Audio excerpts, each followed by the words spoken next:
Kita ke informasi lain. Pemirsa, Direktur PT Sritex periode 2014-2023 ditangkap Kejaksaan Agung. Ia ditangkap atas tuduhan dugaan korupsi pemberian kredit bank pada PT Sritex.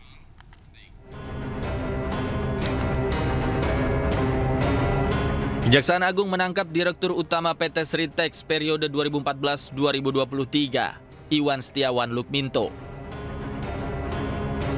Ia ditangkap atas dugaan korupsi pemberian kredit bank kepada PT Sritex. Iwan ditangkap di Solo, Jawa Tengah pada Selasa malam oleh penyidik Kejaksaan Agung. Kejaksaan Agung mengatakan, meski Sritex adalah perusahaan swasta, namun dugaan korupsi tetap diusut lantaran pemberian kredit itu diberikan oleh bank berplat merah.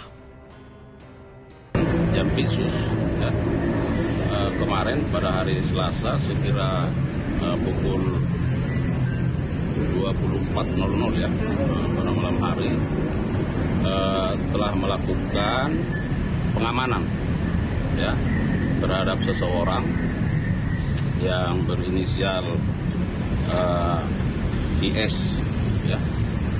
Nah, kemudian yang bersangkutan tadi pagi sudah sampai di Kejaksaan Agung setelah diterbangkan ya, dari tepatnya diamankan di Jalan Bung Karno nomor 3 di Solo ya.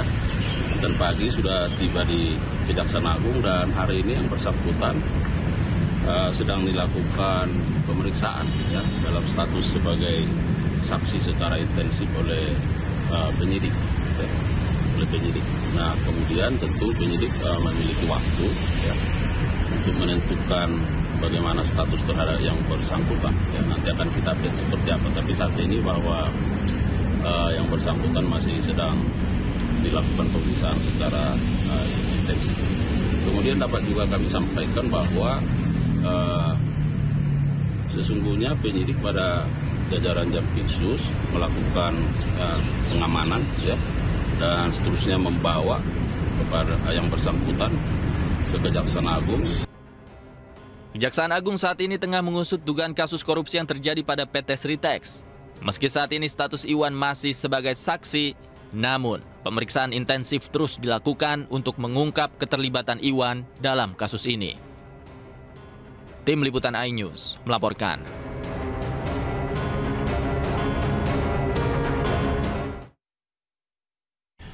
Dan pemirsa, untuk mengetahui informasi terkini terkait penangkapan ex-direktur PT Sritex, kami telah terhubung dengan rekan kami Aya Nufus di Gedung Bundar Kejaksaan Agung Jakarta. Selamat malam, Aya. Apakah hingga saat ini Iwan Setiawan masih diperiksa di Kejagung?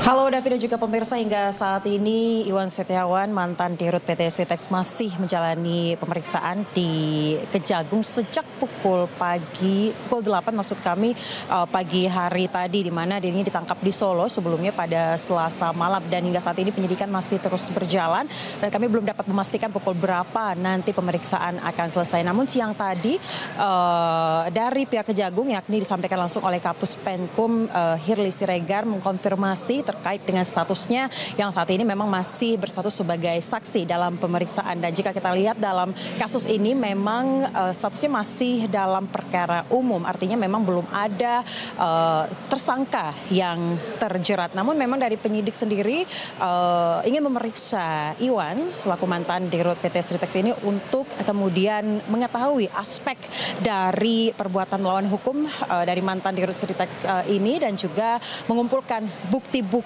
begitu ya, dan melihat secara terang-benderang perihal ada atau tidaknya tindak pidana dalam perkara ini. Dan tadi siang kami juga sempat bertanya terkait dengan identitas bank yang terlibat dalam dugaan korupsi ini, namun dari pihak Kejagung belum dapat mengungkap.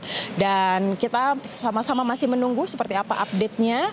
Kami belum dapat memastikan pukul berapa nanti pemeriksaan selesai, dan namun di belakang kami ini sudah ada persiapan untuk press conference yang rencananya akan diselenggarakan sesaat lagi. Sementara demikian, Davi. Baik, Aya, dari informasi yang Anda dapatkan, kapan Direktur Utama PT Sritex ini ditangkap di Solo, kemudian kapan tiba di Gedung Kejaksaan Agung?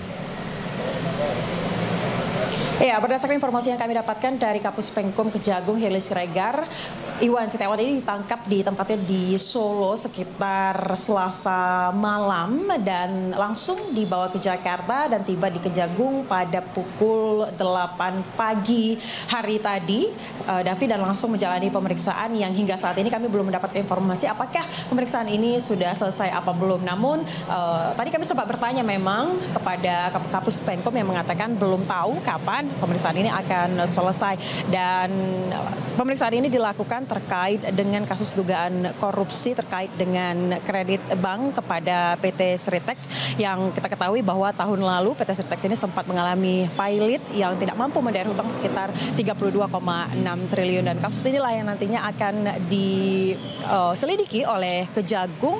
Namun hingga saat ini memang kasus atau perkara ini masih bersifat umum, artinya memang belum ada tersangka yang terjerat, dan kami menunggu apakah dalam perkara ini akan ada nama-nama yang nantinya menjadi tersangka. Davi.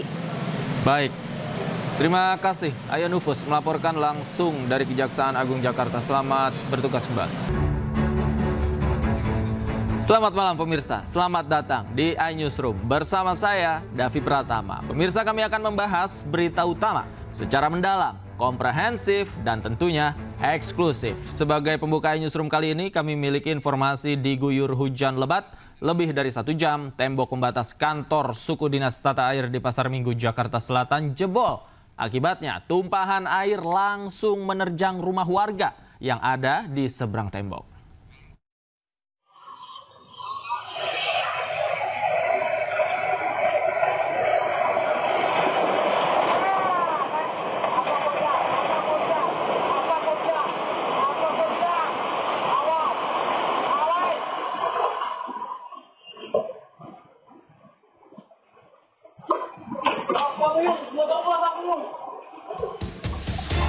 CCTV sebuah toko merekam detik-detik jebolnya tembok milik Sudin Tata Air yang berada di Jalan AUP Pasar Minggu, Jakarta Selatan pada Rabu siang.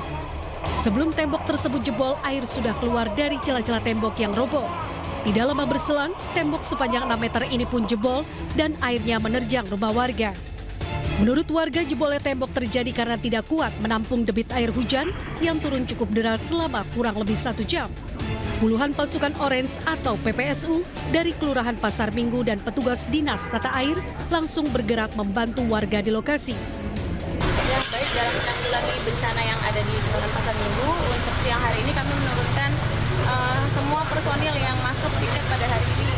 Jumlahnya kurang lebih ada sekitar 60-70 PPSU, dibantu dengan teman-teman dari sumber daya air, juga dari pertamanan sudah turun.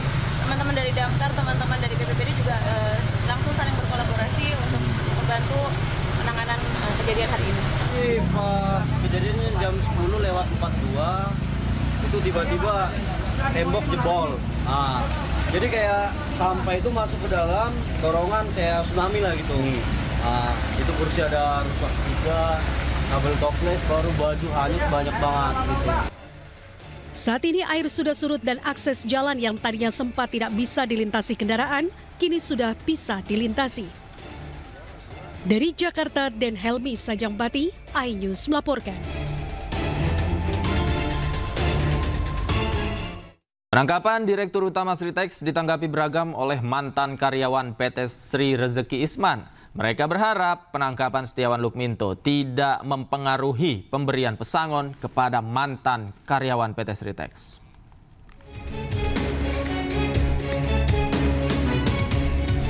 Mantan karyawan PT Sri Rezeki Isman atau Sritex, Karwi Mardianto, mengaku terkejut Direktur Utama PT Sritex, Setiawan Lukminto, ditangkap oleh Kejaksaan Agung. Kejaksaan Agung saat ini tengah mengusut dugaan korupsi terkait pemberian kredit bank kepada perusahaan tekstil PT Sritex. Karwi mengaku tidak takut jika penangkapan Direktur Utama PT Sritex ini berpengaruh kepada pemberian hak pesangon kepada seluruh eks-karyawan. Menurut saya pribadi sebagai eks-karyawan, status kita kan sudah di PHK. Apapun yang terjadi sama hidup, saya yakin kemungkinan hak kami mengenai pesangon tetap cair ya. Masalahnya kita kan statusnya sudah PHK, otomatis kan hak kami tetap akan diberikan, harusnya seperti itu. Di mata mantan karyawan, sosok Iwan Setiawan Lukminto merupakan seseorang yang tegas namun mempedulikan nasib karyawan. Dari Sukoharjo, Jawa Tengah, Kalim Mahfur, iNews melaporkan. Sebelumnya, setelah dinyatakan pilot, PT Sritex memecat ribuan karyawannya. PT Sritex pun resmi tutup permanen per tanggal 1 Maret 2025 yang lalu.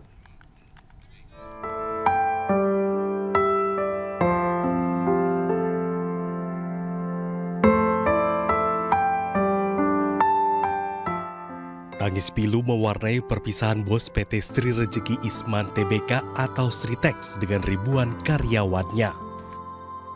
Direktur Utama Sritex, Iwan Kurniawan Lukminto, tak kuasa menahan tangis saat berpamitan dengan karyawannya. Ribuan karyawan yang hadir di momen perpisahan tersebut juga tidak kuasa menahan kesedihan.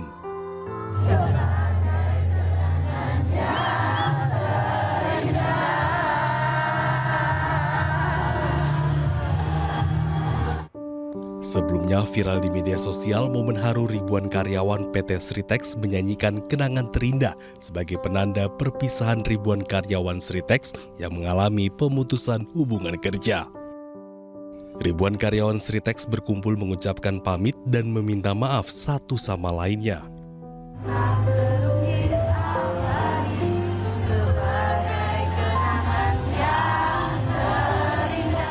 Pada 1 Maret 2025, PT Sritex pun resmi menutup permanen perusahaan akibat kondisi pilot. Kondisi tersebut juga membuat Sritex melakukan PHK massal yakni 10.669 karyawannya.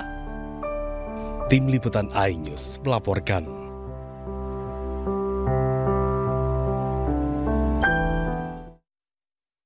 Kita ke informasi lain, pemirsa. Menteri Koperasi Budi Aris Setiadi dan jajaran telah melakukan audiensi dengan KPK pada Rabu siang.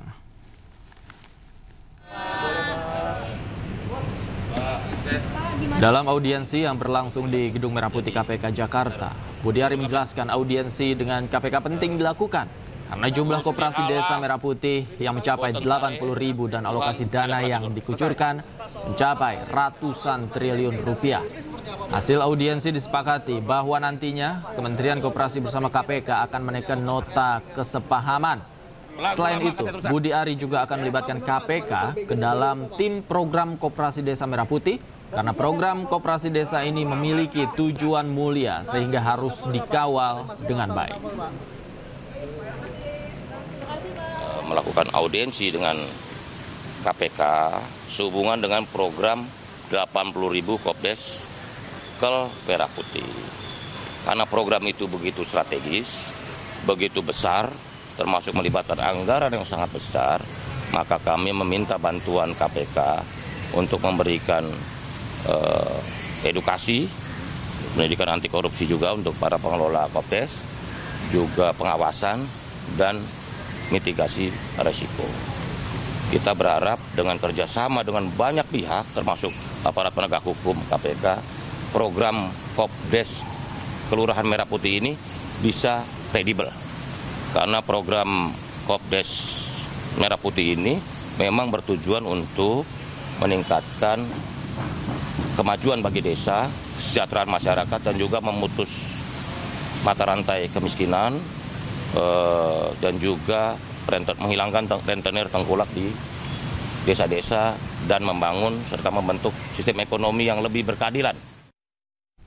Setelah namanya muncul dalam dakwaan jaksa di sidang kasus judi online Kemenkom DG, Menteri Koperasi Budi Aris Setiadi tetap bungkam soal benar atau tidak dirinya terlibat. Budi Aris sebut Tuhan tidak tidur. Dikawal dengan baik, sehingga eksekusinya bisa kita kontrol dengan sebaik-baiknya. Gitu ya? Nanti aja, enggak. Nanti ketenggelam. Gusti Allah, boten sare, Tuhan tidak pernah tidur. Menteri Koperasi Budi Aris Setiadi tetap bungkam soal nama dirinya yang disebut di dalam sidang judi online Kementerian Komunikasi dan Digital. Budi Ari enggan merespon pertanyaan awak media saat ditemui di gedung KPK Rabu pagi. Budi Ari hanya menyebut Tuhan tidak tidur dalam bahasa Jawa, yakni Gusti Allah boten sare. Gusti Allah boten sare, Tuhan tidak pernah tidur. Selesai. Selain itu, Budiari juga enggan menanggapi pertanyaan soal kesiapan dirinya jika nanti kembali dipanggil ke pengadilan. Budiari hanya melontarkan pernyataan bahwa perjalanan kasus mafia judi online tersebut terus menyeret namanya dengan istilah lagu lama, kaset rusak. Lagu lama, kaset rusak. Ya, tuh itu aja dikutip tuh, lagu lama, kaset rusak. Ya. Sebelumnya polisi berhasil membongkar kasus judi online yang melibatkan 11 orang pegawai aktif Kementerian Komunikasi dan Digital. Sidang perkara Komdiji sendiri sudah digelar pada Rabu 14 Mei 2025 yang lalu dengan agenda pembacaan dakwaan atas 4 orang terdakwa. Dan hingga kini ada 3 orang yang masih buron dalam kasus ini. Tim Liputan iNews melaporkan.